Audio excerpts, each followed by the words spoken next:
Hello and welcome everyone to a new Heroes of Might and Magic Olden Era video, where me, this time Chat, and Luna are going to be reviewing the last of the 6 factions in the game.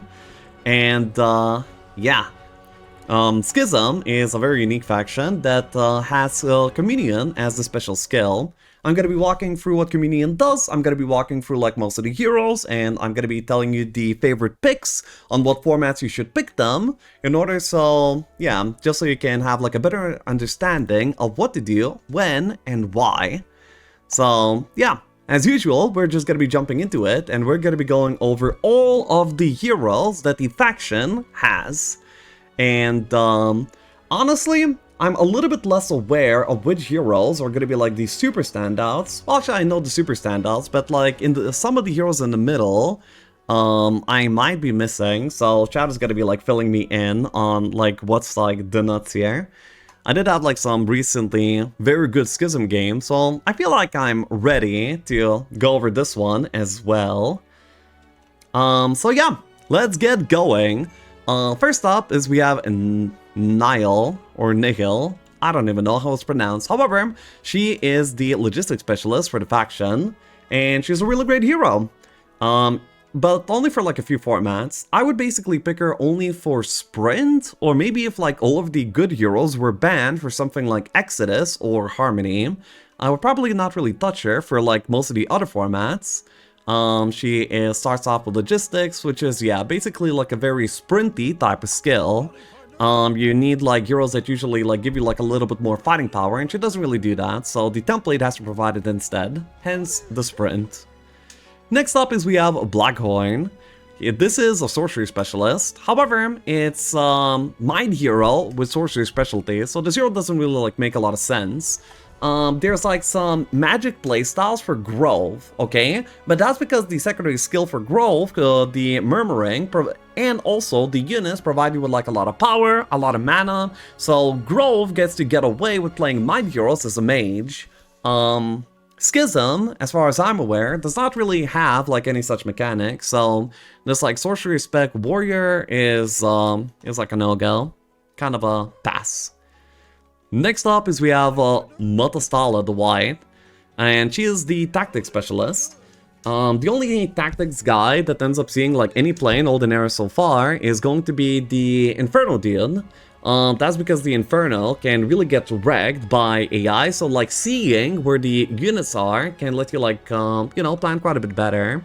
However, I feel like that's, this tactics specialist is like really a desperate solution for a desperate faction, and Schism functions really well with many other heroes, so she is just kinda not preferred.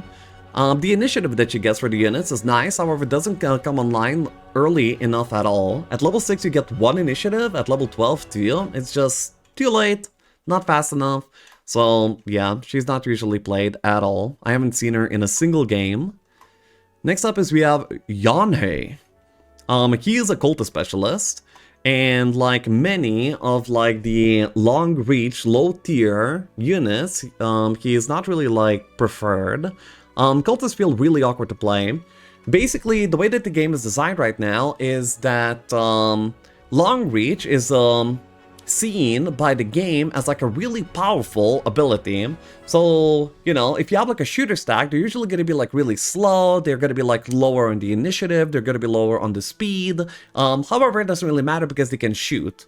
And long reach units, the way that the game is right now, is also kind of like seen that way. So that's why units like cultists, like grave robbers, end up being like super slow. And all they have to compensate is their long reach attack, which is not good enough. So people don't usually like play cultists that much. And that's why the cultist specialist here, Yanhei, is also not preferred. And also he starts off with wisdom, which is like a pretty bad secondary skill to have that early on. So yeah, for these reasons, Yanhei is usually overlooked. Next up is we have Mara. She is the Agasoth Rider specialist, and she starts off with advanced Abyssal Communion. This hero is actually pretty okay. She starts off with a good power stack of tier 3 units. But tier 3 units is not really something that you usually like play for. You would pick her for the tempo of having them in a format where you would really need a tempo, but yeah, usually you would be moving on to something else anyway.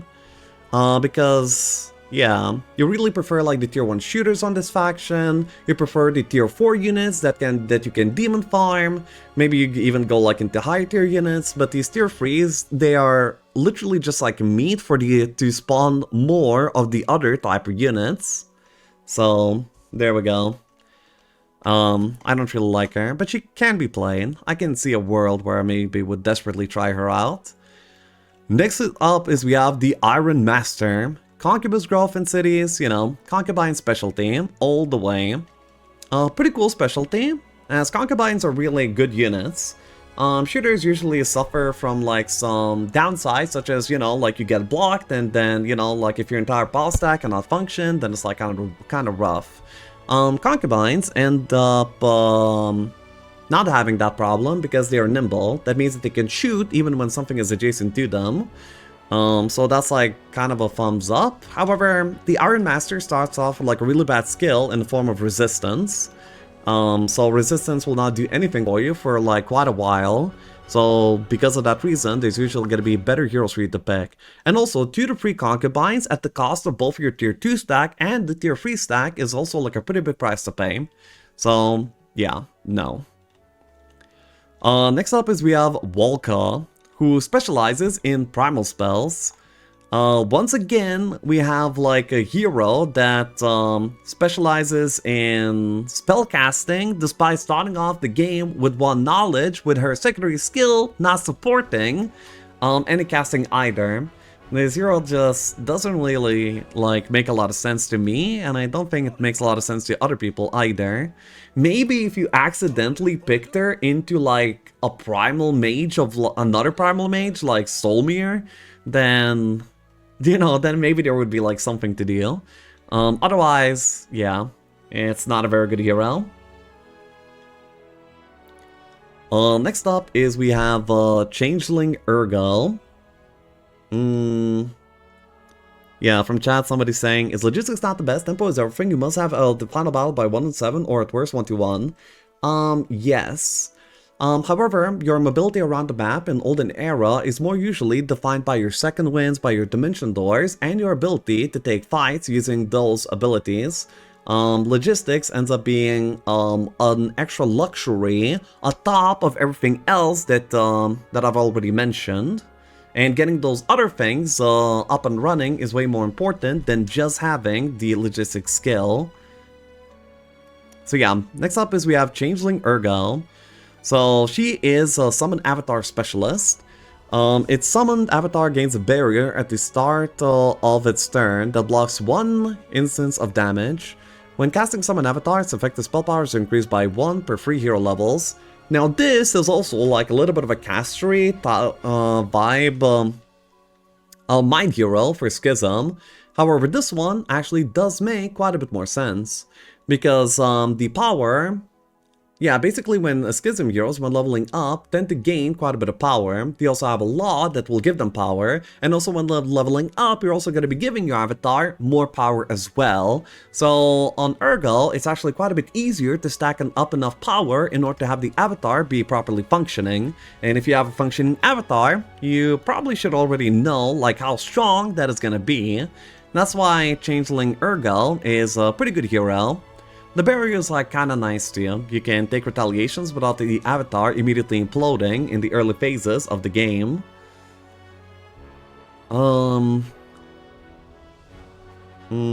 Next up is Martyr though. And this guy is just like a Mercury per day dude with daylight magic. Doesn't really like make a lot of sense. Economy is not worth like losing out on a good specialty for him. So you don't really see this guy. Next is Grelek the Betrayer. This guy is an offense specialist, and he starts off with offense steal.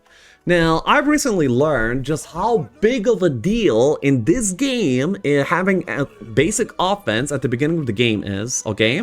So, offense, when you get it to expert, you get to pick up a secondary skill. It's called Shadow Blades, And when you pick up Shadow Blades, you gain 1 base damage to all of your creatures. That means that any faction that relies a lot on their tier 1s, especially if they have like shooter tier 1s, really want offense ASAP, then the moment that they pick up Shadow Blades, then they become indestructible. Their tier 1 stack will be one-shotting everything across the map. Because they usually deal like 1 to 3 damage, Shadow Blades makes them deal 2 to 4 damage. It's literally a 50% damage increase. And then offense also will provide you with archery as well. Like, the difference between having offense and not having offense is literally losing half your damage. And that's not even including the fact that he's scaling auto attack, basic attack specialist. So for these reasons, Grellick is actually super amazing, and a hero that I was actually kind of overlooking for some time. Just today, I was having a game against him, and he was like the most tempo Schism opponent that I've seen, despite picking a seemingly greedy hero. So yeah, just starting with offense is such a blessing. Yeah. Next up is we have Ice Queen Helgoth. She is an armor specialist, and yeah, she's also like really good. It's a little bit of a mismatch because these heroes, by the way, both of them are mage type heroes, both the offense specialist and the armor specialist. However, they work really well in Schism, because the secondary skill Communion basically gives you a tiny shadow army at the beginning of the fight for every single one of your stacks. That means that you can bleed away some units from the top without losing any actual units. I will show you like a little bit later of like what that actually looks like.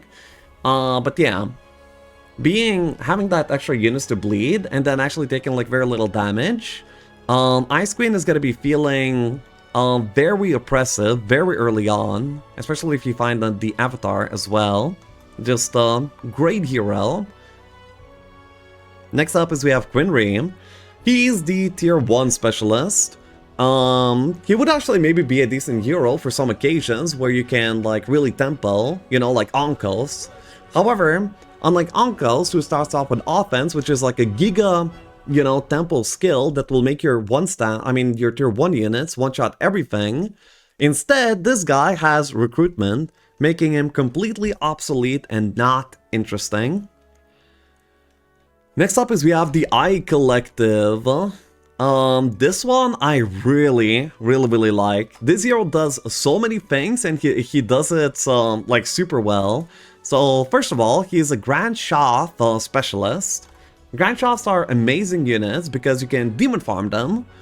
They're like fast, they function really well as a power stack. So, you know, when you're using a power stack, you usually want a stack that will be able to like connect and be mobile around the battlefield while one-shotting things pretty easily. Grand Shoths completely like fit the bill. They're very cozy units to play. The Eye Collective also starts with 2 stacks of Grand Shoths as well, making your early army immediately like very relevant. And also, if you were to bleed out your other units, you can actually like pick them back up before the end of the battle as more Grand Shoths. So yeah, it's very rewarding. And as if all of this wasn't not enough, the hero also starts off with Summon Avatar, which is giga tempo, because, you know, like the mages of Schism go for like a lot of power and not a lot of knowledge. That means that having this like 0 mana cost, huge power scaling monster guaranteed to you from the beginning of the game will just make your game like super good. And then you also immediately have like a direction that you're heading towards. So that's why Eye Collective is like one of my favorite heroes of the faction. Good at every single stage of the game. Next up is we have Tolketh. She is a Heroic Strike specialist. However, she does not start with combat, and that's really weird. Most of the Heroic Strike specialists starts off with combat. If you have combat, then you can then go for Effortless Strikes in order to like save your focus. You can go for Battle Thrill to be able to Heroic Strike again. And these are very vital parts of, you know, like having a Heroic Strike specialist. And also you want to go for Leadership as well. And I'm not actually like super sure about this, but I feel like on these mage type heroes, you're gonna be like less likely to roll for that Leadership for Inspiring Strike. which also makes your Heroic Strike build way better than it otherwise would be. So this is like one of the weaker Heroic Strike heroes in the game because of these reasons. Nonetheless, she can be okay. Like, she's fine. Maybe for sprint, if all of the other primary sprint heroes were banned, you would just pick the zero up for logistics, and then you would try to find combat, but I doubt that would happen. So yeah, I don't really like Tolkef. Next up is we have Ulkuf. This guy is the pathfinding specialist with scouting, and yeah, all of these pathfinding heroes kind of fall into the same boat, where they're usually just like not quite good enough. They don't do enough for you. They don't really like help you fight, and they only help you when you're already like out of the biome. The sight range doesn't really like do enough for you. So yeah, kind of bad. Then the next one is Radavok. He starts with Masterful Carapace spell. This version of the spell makes the target immune to negative effects in the spell. While casting the spell, the effective spell power is increased by 1 for every 3 levels. Wait, what the hell? What does like power even do for the spell? I thought it was just like a flat hit bubble. I guess it will last for like more rounds eventually. Yeah. And then he also starts with Arcane Magic. So, Schism as a faction seems to have like, you know, affinity for Arcane Magic. But there's like, even if you get like extra bonuses for Arcane spells, it still is not really worth going for Arcane at all. Because there's no good early game Arcane spells whatsoever. The Energy Explosion is a meme. I guess like Energize is like the best arcane spell in the early game, but even that is like kinda meh. Because Schism doesn't really have like many good ways to spend their focus. You just like need focus to demon farm, but usually by just fighting you're gonna be getting enough and you're not really spending it anywhere else, so yeah. I would say that the zero is bad. You don't want Arcane Magic early at all. Next up is we have the Masterful Umbral Grip hero. This version of the spell also affects enemy creatures adjacent to the target. So it makes your Umbral Grip AoE. So by having Nightshade, you're going to be having access to AoE Despairs, and if something is immune to Despairs, you're going to be having AoE Umbral Grip instead. I feel like this hero has potential, however, Schism heroes are very competitive, okay? Like, there's like so many good Schism heroes that just do so much for you that this hero that would otherwise be like pretty decent in other occasions, I feel kind of like falls flat. There's gonna be like just better picks out there. And next up is we have Dervry. This hero is Sprint Specialist. She's a Communion Specialist. So that means that whenever she wins a fight, instead of gaining 1 Communion level, she gains Steel. And then she also, for every 8 hero levels that you gain by the way, so like the first bonus is going to be at level 9, and so on. You're going to be getting 1 max Dominion level, which is going to be basically 4% extra for your Shadow Army, which is actually pretty good. Yeah, she can make the armies ridiculously large in the late game, but only for Schism units, so you want to be playing templates which reward you going for a lot of your biome army, and in those cases specifically, she can be amazing. And the only format that we have like that right now, I believe, is going to be Sprint. So she is an excellent Sprint hero, but she doesn't really do the other formats better than some of the other hero options, in my opinion. So yeah. So the standout heroes are going to be the Eye Collective, the Offense and the Defense Specialist, and yeah, the Ergo as well. Yeah, the Ergo is like pretty decent as well. Makes a lot of sense. So yeah, the hero roster is great. Even after the free bans, you will always find like a really good hero to pick on this faction. Unlike for a faction like Hive, you ban out the free playable heroes and the faction is like kind of donezo. That's probably why Hive is like kind of struggling. There needs to be like a few more good heroes, so some good heroes are actually going to be getting through.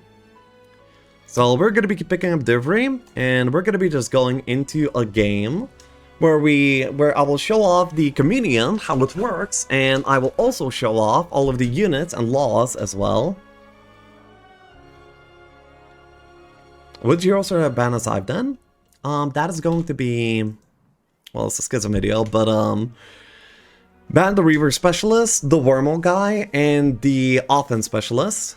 Those are the 3 heroes that you need to ban for the Hive to be crippled. Yeah. So, the first thing that we should do is gonna be show off Comedian. So, every single Schism hero starts off with the skill Comedian. It's a lot of words, but I will explain to you what it does. We will get 1 maximum Comedian level. So same as Necropower, you're going to be having like a special resource here on the left side of your hero portrait. It's going to be 0 out of 6 right now. So for every single fight that we will take, we will gain 1 Comedian level. So, however, we are Divry, so we're going to be getting 2 Comedian levels instead. At 0 Comedian levels, the skill literally does nothing. But we will then destroy a fight. Now we have 2 Comedian. Then we can do another fight. Now we have 6 Comedian. So why do you want Comedian in the first place? Well, that is because, by the way, I'm going to be picking up Expert and going for Celestial Abyss, which you should probably do almost every single game. Celestial Abyss is the way to go. And Incomprehensible Depth Steal, if you're going to be relying on Schism units. So for every single level of Comedian that you get, you will be getting 3% by default, 4% with Celestial Abyss, extra army at the beginning of the fight. So with 4 levels of Comedian and Abyssal Depths, when we go into a fight, we will be gaining 16% Shadow Army on every single stack. So, you see, we have 33 of these small boys. We will go into a fight, and we will see that we actually have 38 of them. 38 out of 33. This is due to the special Comedian skill. And 22 out of the 19 cultists.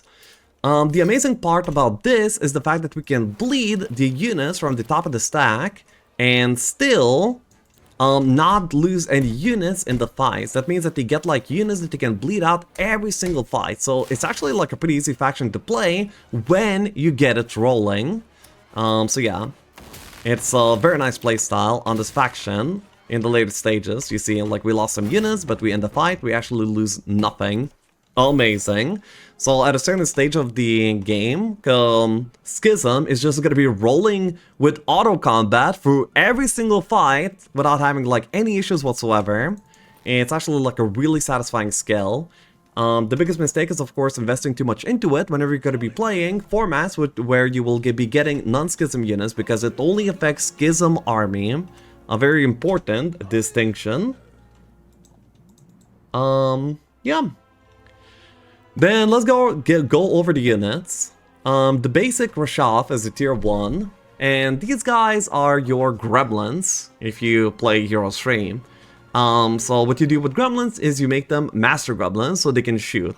And shooter gremlins are amazing. They will carry you through the entire early game. They can do dwellings, they can do like Maria's altars, you know, like all of these basic objectives that you want to do in the early game. Stinging Rashaths will make them easy.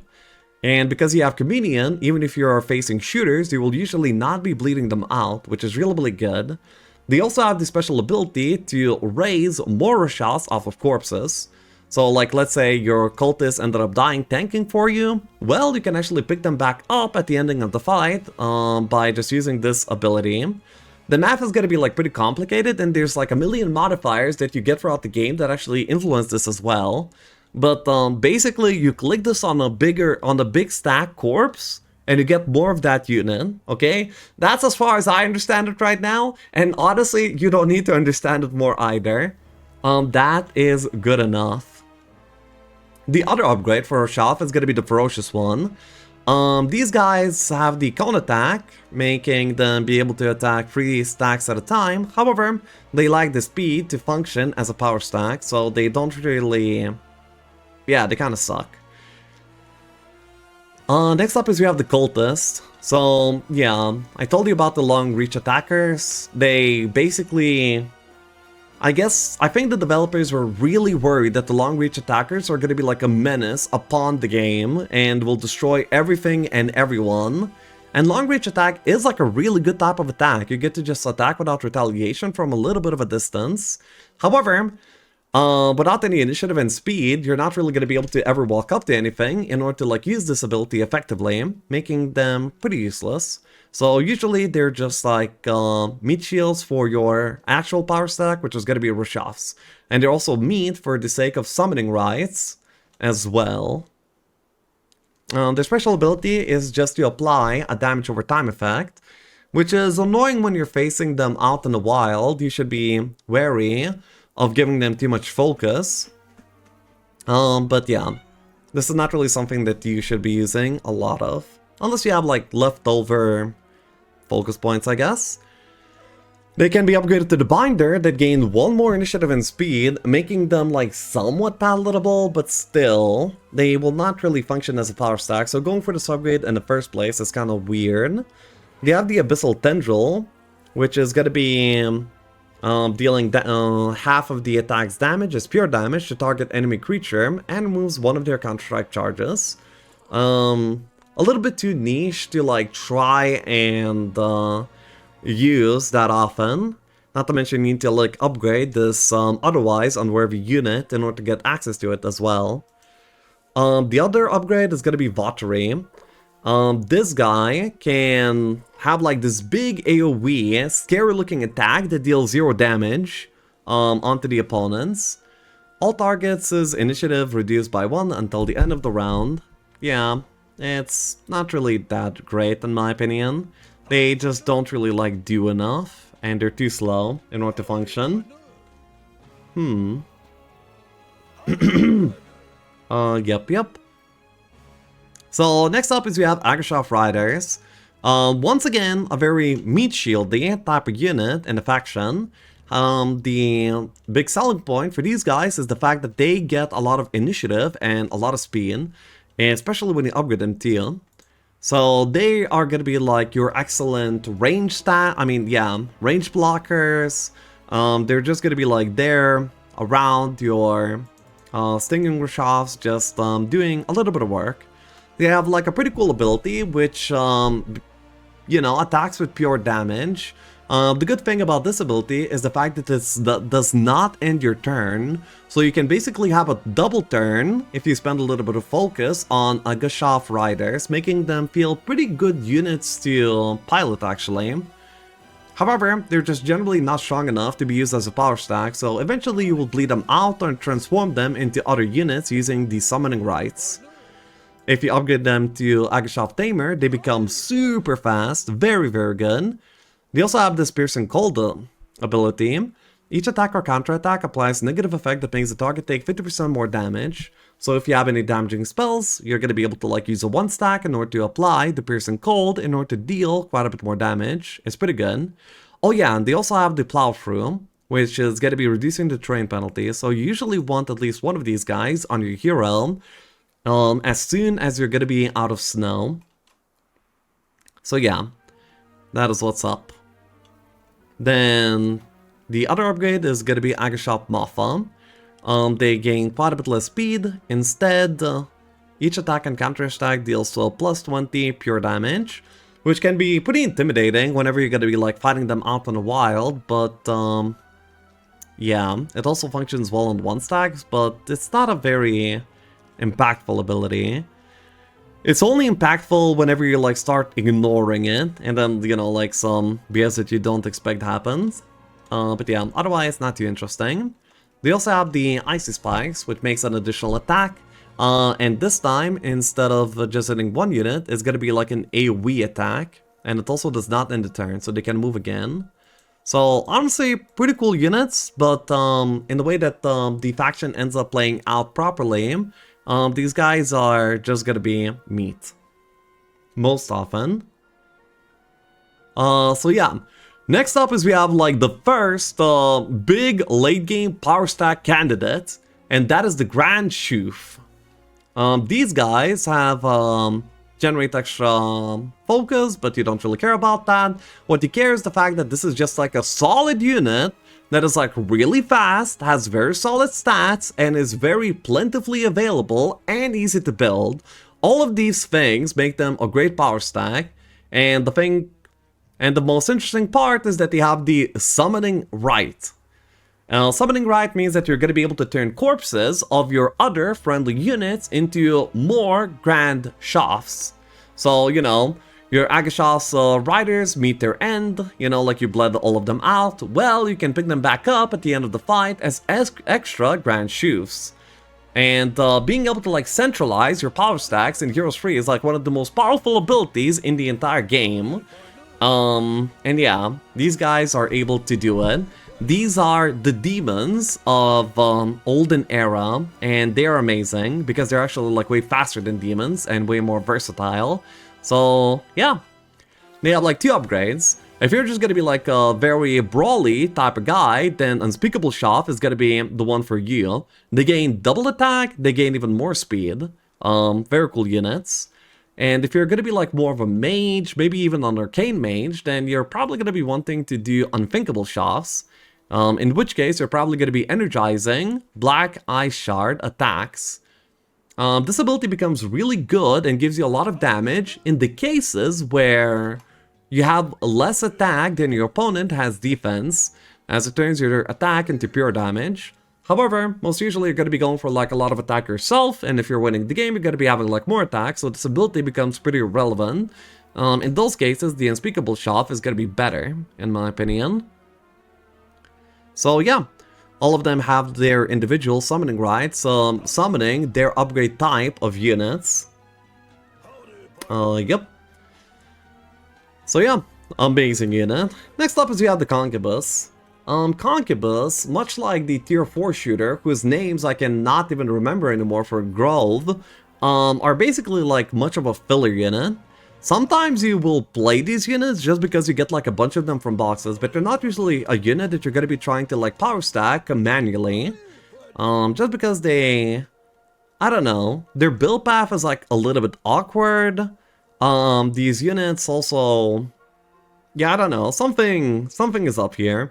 They're kind of good units that are pretty hard to make work as a power stack. Maybe it's due to their super low initiative, or maybe because their power is a little bit more allocated towards like other things. Yeah. Basically, the fact that Schism has like these sort of like demon farming mechanics makes this unit that has like nothing special feel pretty weak in comparison to all others. If you want a ranged power stack though, well, actually, yeah. They have like a lot of like interference abilities with the opponent. By just having like one of these, you're going to be increasing the mana cost for the opponent. And you can also make sure that the opponents are not able to use abilities. This can be like really good in situations where the opponent is, for example, playing Phoenixes. So in endgame fights, when the armies get like super big, you kind of want to be casting buffs and debuffs, things that will be multipliers on top of your army, like, you know, Radiant Armor, Blessing, and so on. But if you're playing against Phoenixes, they can use Heat Wave and remove all of your buffs and all of the debuffs on himself as well. So being able to handcuff some really key stacks can be pretty cool. But then again, you can do that by just having like a few Concubus 1 stacks, or maybe just like a small side stack. So yeah, these are just some units that you kind of like pass by, invest, and they're gonna be like somewhat useful. Next up is Mistress of Chain, who actually get Hourglass, which prevents the enemy hero from using active abilities until the end of the round. Pretty cool, yeah. Like another unit that you want to have your 1 stacks, yeah, as a 1 stack. The Earn Your Magic Deer also doubles when you upgrade. And then the Bewitcher has like this damaging thing, which is not too interesting. And then This one is really, really good though. For only one focus point, prevents all enemies from gaining focus points from any source until the end of the round.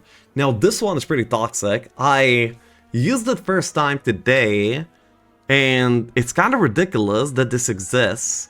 A single 1 stack of Bewitcher and 1 leftover focus point will make the opponent probably lose out on like 3+ focus charges. Pretty insane, especially if you're playing against a faction that really wants a lot of focus, like Grove. So yeah. But if you want a ranged power stack on this faction, there is the Arbitrator. These guys are a menace. They're pretty squishy and they're pretty slow. However, they make that up with insane aggression. This ability, Paradoxical Shots, is the most toxic ability in the entire game. So you thought that sharpshooter units like crossbowmen, marksmen or fun archers were like pretty hard to handle. Well, how about the range penalties are inversed? So what this means that if you're attacking something that is at least like moderately far away, you're going to be dealing 150% damage to them. Insane. These are the highest damage tier 6 units in the entire game. Their only downside is the fact that they're kind of like hard to acquire, because their dwelling is like pretty hard to do early in the game. It's also like pretty hard to build out because there's like a lot of prerequisites. You have to go for Aggrashoff Riders, Bewitchers, then into Arbitrators. It's like a lot of work to get there. But if you get a lot of Arbitrators, you're just gonna be one-shotting everything. They are awesome. Their abilities are pretty cool too. They give you like just flat max mana, always nice. They have repositioning abilities. They can either move a friendly unit or they can move an enemy unit to a different position. So, you know, if something's blocking your shot, well, you can use this ability and then shoot them anyway. It's very much fun to play these guys. Some people judge them for their looks. Honestly, I feel like they look awesome. Their 2 upgrades is going to be the Rift Arbitrator. So, Rift Arbitrator gets insane initiative. If you don't get like any initiative anywhere else, then you might want to like use these guys. This initiative will make sure that you're going to be getting your shots off way more often. They also get this ability, Disgorge Storm. Deals 25% damage to all enemies and gives them -1 speed and initiative. Yeah, not really like an interesting ability. Like for free focus points, you can probably like find where to use them better. However, if you have like a 1 second and infinite focus points for like whatever reason, then this could be pretty good, I guess. But yeah. The good upgrade is Bloated Arbitrator. Now, these guys have like a very funny ability.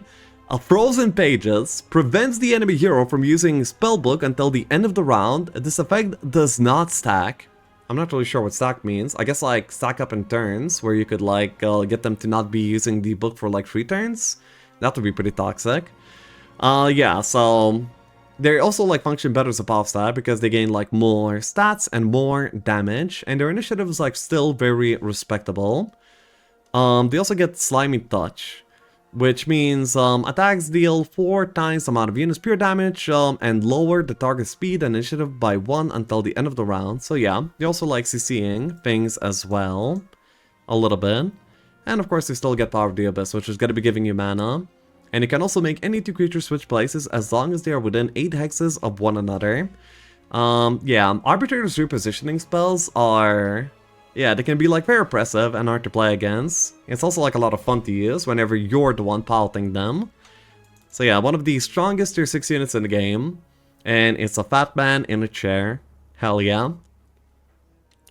So now we have the tier 7s. These are Abyssal Envoys. And they are very big, beefy boys. Even unupgraded, they start off with 250 health and 30-30 stat line. They deal a lot of damage. They actually have surprisingly high initiative. Whenever I like visually look at these units out on the map, I'm like, okay, so these guys are like probably pretty brawly, but at the very least, like it's gonna be like pretty easy to manage them logistically, you know, like across the battlefield. But no, They're actually like really fast, surprisingly so. They have absolute resistance, so you cannot like use any magic damage against them. They can still, by the way, magic immunity is not the same as magic damage immunity.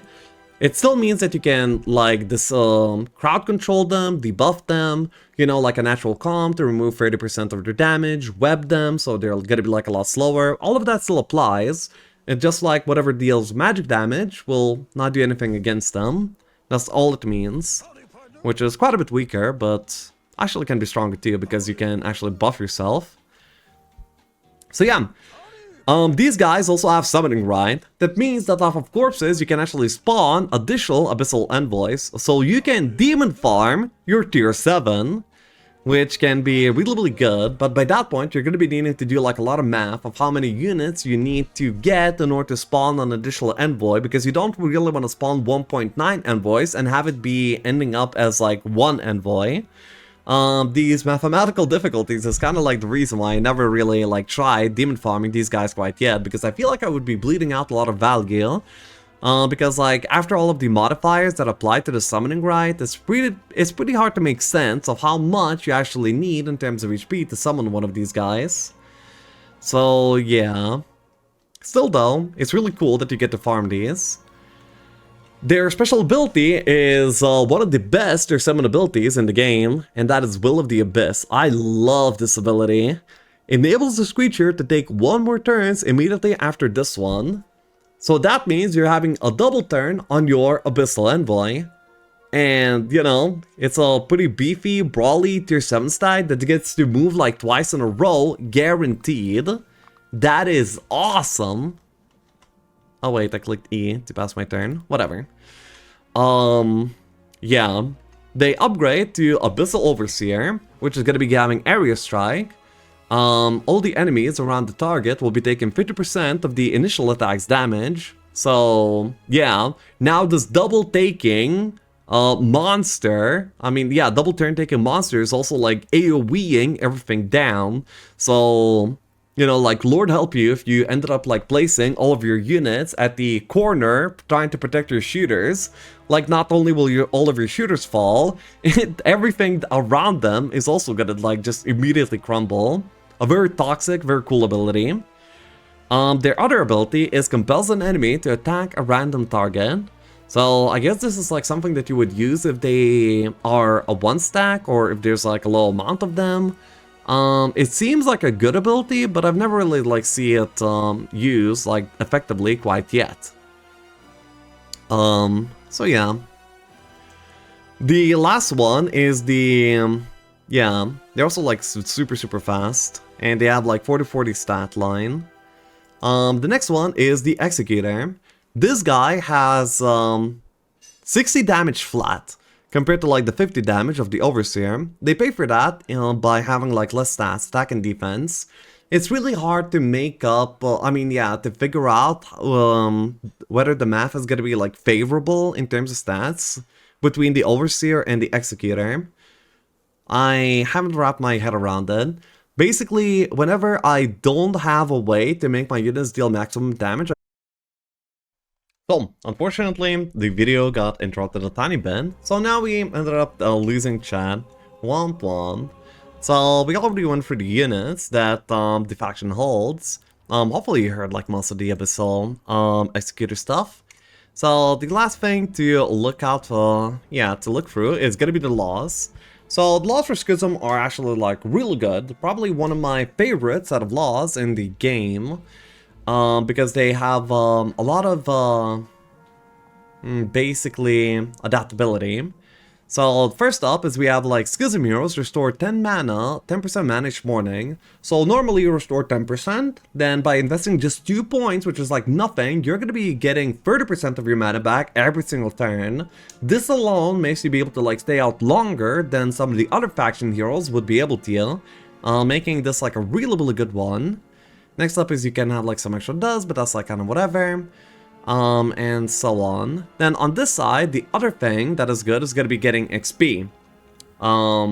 yeah, just getting like more XP gain from your laws is a very powerful ability that is very rare in the game. Basically like insight, pile of books, one and yeah, this law. So that's very good. Pretty amazing. They also have ice power, which will get you power on your hero. This is really good if you're playing any of the avatar heroes and you need like a little bit of extra power. You can invest into this and gain up to 3 power pretty easily. Very nice.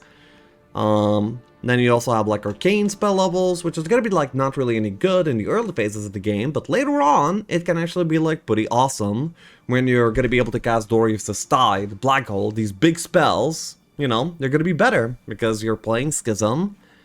They also have like some astrology, but it's like pretty far into the tree, so that's not really good.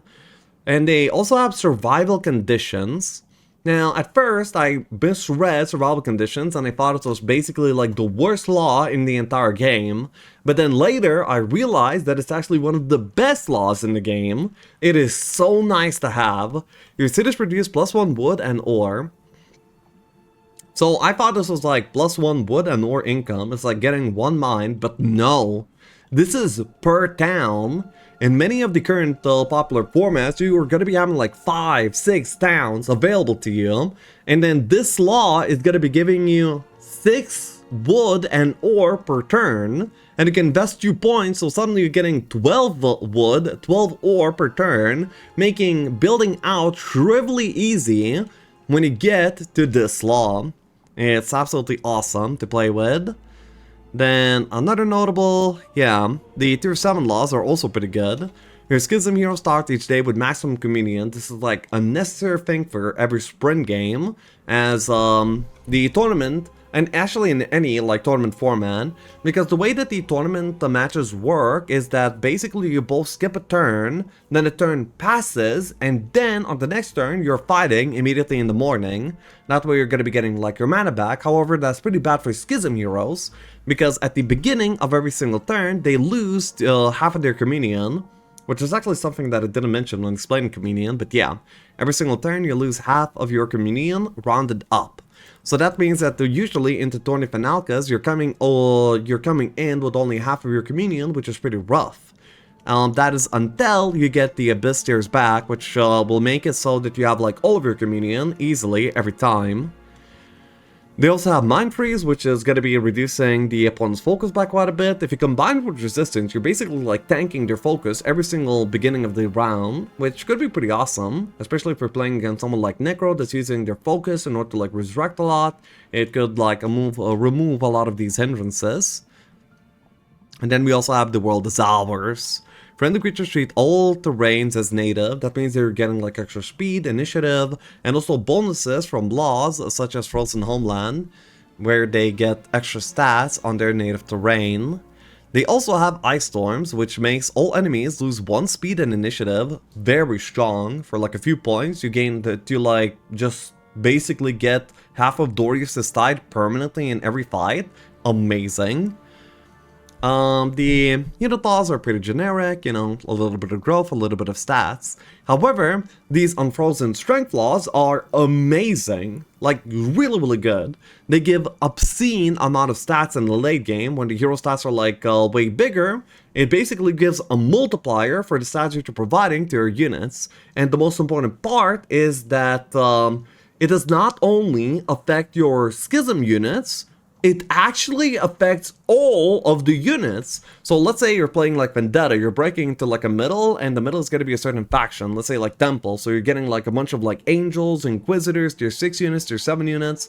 Usually whenever you're going to be like switching from your faction army to like a different army, your laws are going to be becoming like rather obsolete compared to what they were with your faction. Well, you know, Schism doesn't have that problem, because this affects all tier 5 units, all tier 7 units, you know? This Unfrozen Strength is super powerful and gives you just like way more stats than the opponent usually has. It's just like a very, very good multiplier. So yeah, you get like a lot of good things here with the Schism law tree. One of my favorite ones, probably the second favorite after Temple. So yeah. That is the faction and it's a very cool faction. The aesthetics themselves are very nice, very Lovecraftian, and yeah, I love it. So I hope you guys enjoyed this video. Catch me live on stream. I stream every day for an obscene amount of time over at twitch.tv/lexshaw. I hope to see you all there. And now we're going to be moving on to other types of videos, such as beginner strategies, guides, and so on. I hope you guys are looking forward to it, and yeah, bye-bye.